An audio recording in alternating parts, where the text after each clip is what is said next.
Amelia Edwards, a short story collection. An introduction. Amelia Ann Blanford Edwards was born on 7th of June, 1831, in Islington, London.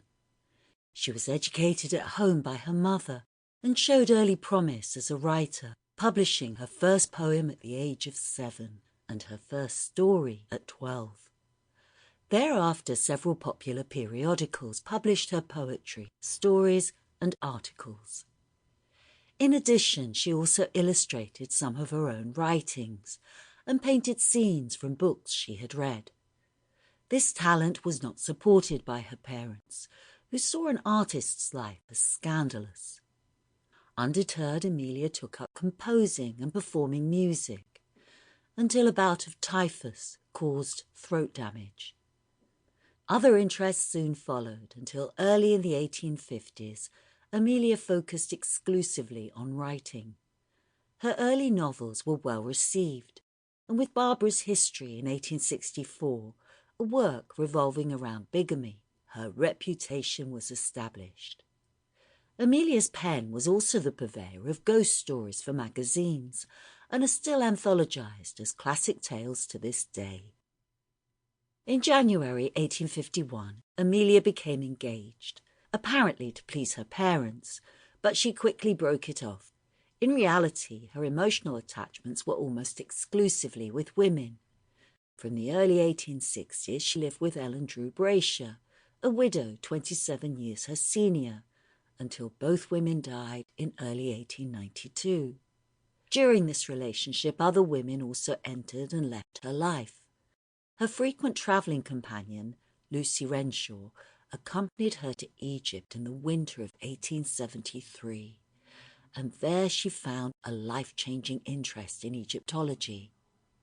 Aware of increasing threats from tourism and modern development, she became an advocate for their research and preservation. To advance the work, Amelia largely abandoned much of her writing in favour of Egyptology, and even took on strenuous lecture tours to raise funds.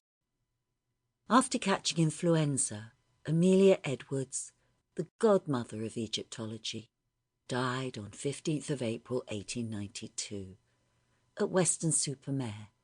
She was 60. Number 5 Branch Line, The Engineer, by Amelia Edwards. His name, sir, was Matthew Price. Mine is Benjamin Hardy. We were born within a few days of each other, bred up in the same village, taught at the same school. I cannot remember the time when we were not close friends. Even as boys, we never knew what it was to quarrel. We had not a thought, we had not a possession that was not in common. We would have stood by each other fearlessly to the death. It was such a friendship as one reads about sometimes in books, fast and firm as the great tors upon our native moorlands, true as the sun in the heavens. The name of our village was Chadley.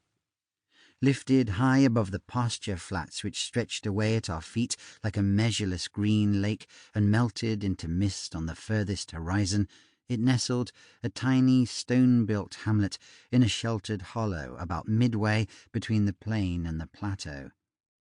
Above us, rising ridge beyond ridge, slope beyond slope, spread the mountainous moor country, bare and bleak for the most part, with here and there a patch of cultivated field or hardy plantation, and crowned highest of all with masses of huge grey crag, abrupt, isolated, hoary, and older than the deluge.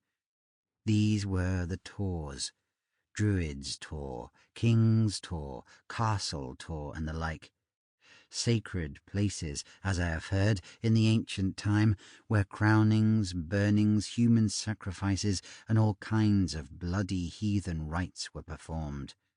Bones, too, had been found there, and arrowheads, and ornaments of gold and glass.